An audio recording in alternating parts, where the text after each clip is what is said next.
Thank you, Dr. Bravidat, for this speech. Now, it's your chance, folks, final chance, actually, as a matter of fact. If you have any questions you want to ask these panelists, feel free to write them down right now.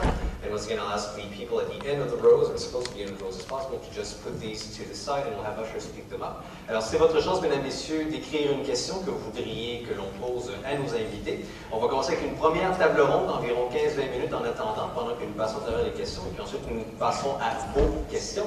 Et c'est aussi votre chance d'écrire votre question de la façon la plus lisible possible, ce serait très apprécié. And so I want to go back to one thing that I've noticed in all your speeches is, of course, it's we've all heard this before. Times are changing. Whether it is second-generation immigrants who are not following religion or not identifying as religious as their predecessors did, or whether it is, for example, well, people are not volunteering as much in their churches. Times are changing. And the first question I want to ask you is, how has the relationship of religion and immigration in Canada changed over time? This is a very broad question to start with. We still have a few minutes before us. So, Mr. Ribeiro, perhaps we could start with you.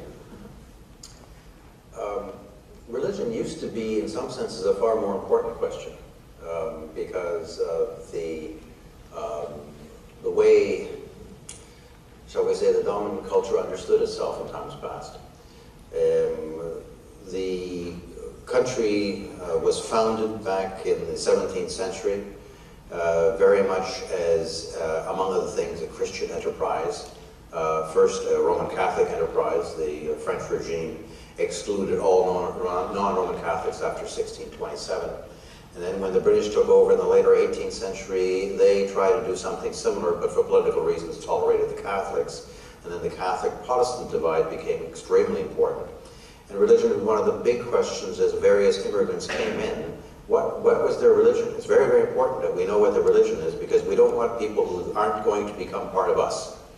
And then when we get to the late 19th century, when for very strong economic reasons, some genuinely religiously others came in, within a very short period of time, the doors shut very, very tightly. To some degree, these are racial reasons, ethnic reasons, but they're indistinguishable from the religious reasons under those regimes, or during those times. This more or less applies right up until the end of the Second World War period, and in the end of the Second World War period we have a gradual but very significant sea change, such that by the time we get to the end of the 1960s, it is simply not possible to look at immigration in those kinds of critical terms of certain religious people we want in, people with certain religious identities we want in, others we want out. It's not that a great many people may not have thought in those terms anymore, but we had arrived to the point where this is not something that you can publicly express, and certainly not something that you can develop public policy on. Which then leads us into the so-called era of multiculturalism, into which we stumbled somewhat accidentally, and opened the gates to all variety of immigrants, and they came from all parts of the world.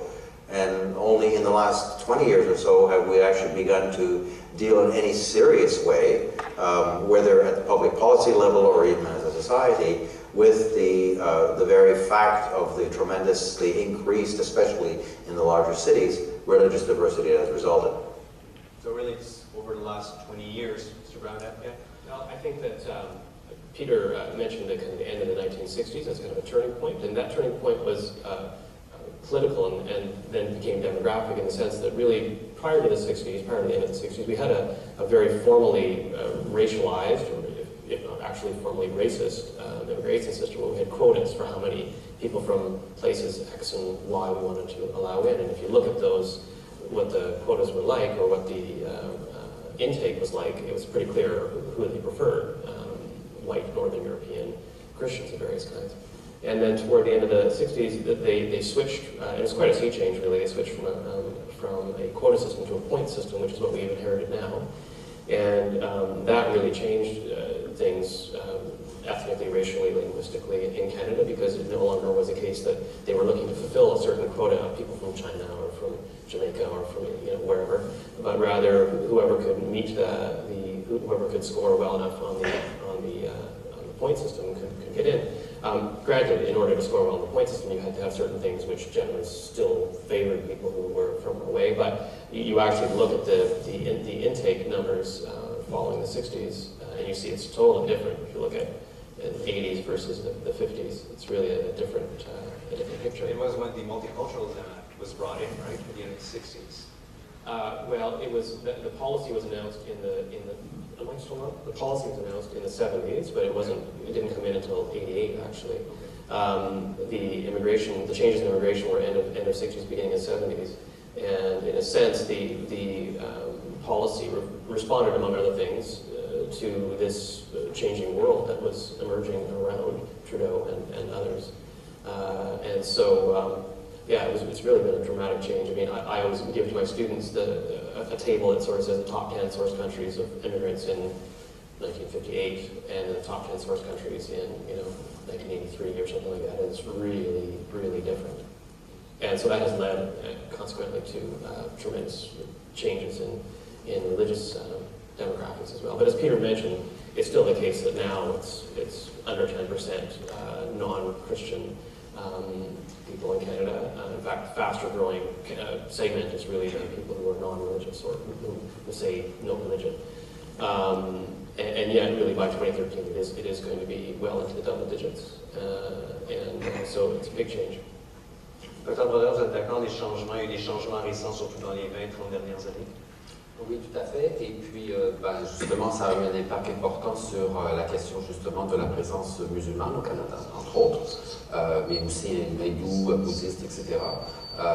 Mais je crois qu'il y a aussi la particularité dans ce cas-ci qu'avec, dans les années 90, avec la possibilité pour le Québec de prendre un contrôle plus grand sur les processus de choix dans l'immigration au Québec, on a aussi privilégié évidemment la question de la langue française, mais ce qui a fait qu'on a aussi changé un petit peu la composition des pays d'origine des immigrants, et on remarque que le pays le plus important depuis environ 6 ans, enfin pas la dernière année, on ne sait pas les résultats, mais avant ça, donc le plus important en nombre de façon régulière, répétée, c'est l'Algérie.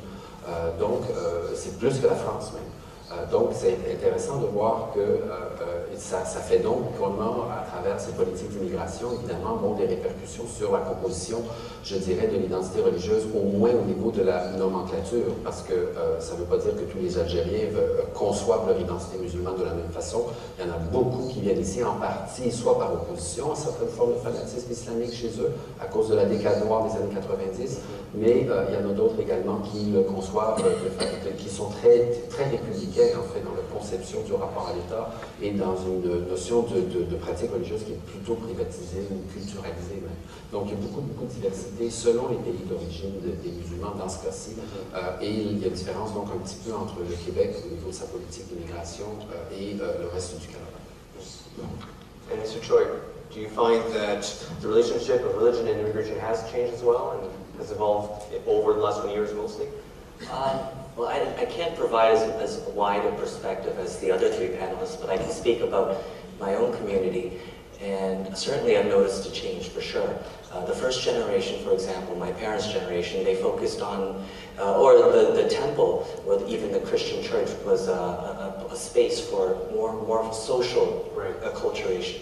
And as I spoke about in my presentation, the next generation, because they grew up speaking English and were acculturated to a greater extent than the first generation, they don't feel the need to be at the temple, to have that kind of familiarity or to understand their own culture better. I think what I'm finding is they want to actually step away or remove themselves to a certain extent from the temple so that they integrate better into mainstream society.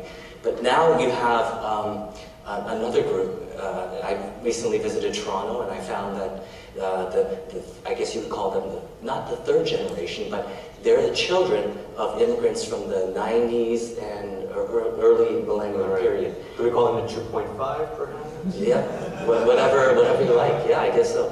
But a lot of them came. The parents of those children came through the investment immigration. Is it not?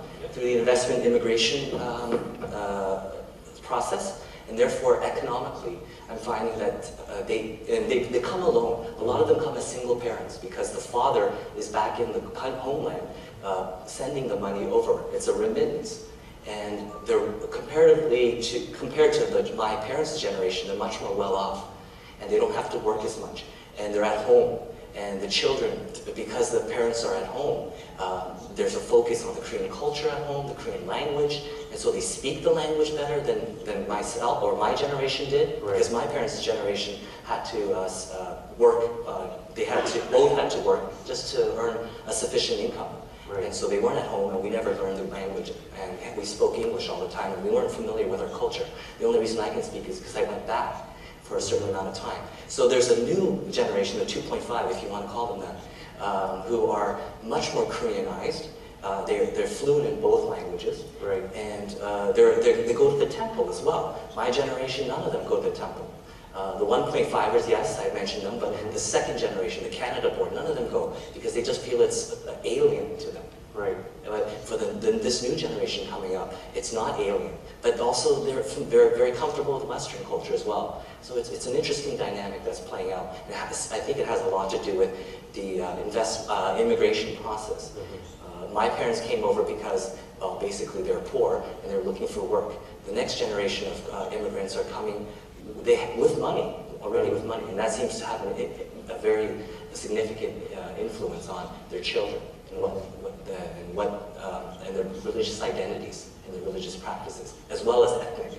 Right. So for Korean Buddhists, it seems that this generation is faring better economically. For Korean Buddhists, there's still that divide in the Korean Buddhist temple between the first wave of immigrants and then, as I was talking about, the next wave. And the first wave, they're retired, and I guess you could say they're comfortable. The next wave, economically, I think they're better off, certainly. Mm-hmm. Dr. Beard, that's not the case across all religions?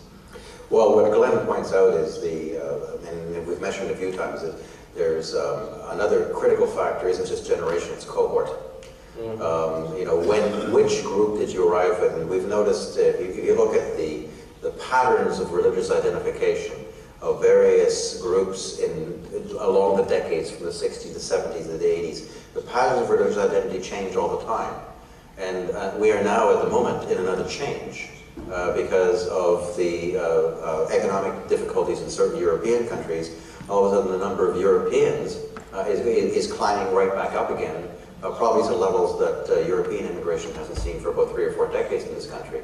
That will change the makeup again. And as Glenn talks about the Koreans, I have other Korean students who point out that the different Koreatowns in a place like Toronto, mm-hmm. It's sort of like this part is like Seoul in the 1980s, this part is like Seoul in the 1990s, and the Seoul that's listed as today isn't just here yet, right? So the other thing to take into kind of consideration is the transformations in another part of the world and changes in the other part of the world affect the kind of immigrants and the composition and the orientation of immigrants as they come. So that people who came with a particular religious identity, say Muslim in the 1980s, we can't make this, do research on them and figure out what their children are doing and stuff like that, and then says, oh, well, that's what the ones in the 2000s are all about. You have to do it all over again, and then when you've done that, all the children and everything, you have to research them again because they've changed. Sorry, it keeps you in a job, as you say. Dr. Liddell, you wanted to chime in on this? No, I think probably one of the most important parts, one of the most important dimensions of this cohort effect is the fact that you're getting people from other places that are not just different because they come in a different decade, but different because they have more money or less money or more education or more Western education or a different experience with democracy and so forth, right? So the cohort effect is so strong, but it's the probably most important thing to pay attention to there is your socioeconomic status differences of the arrivals, especially the difference between the Chinese, the business investment cohort versus those who kind of got out on a different kind of approach. One of the big questions asked is why, in the first part of the 1990s, did the cohorts that arrived at the time, did they have such an economically bad time compared to the previous ones? There's all sorts of possibilities that have been explored. But one of the strongest ones is they arrived during a recession here. And there apparently is a huge correlation between what you manage to do in your first 6 months after you've come to a new country has a huge effect on the next 15 years. Really? So if you don't get a good start, it's really tough to catch up. Right. If you get a good start, such as the business migrants.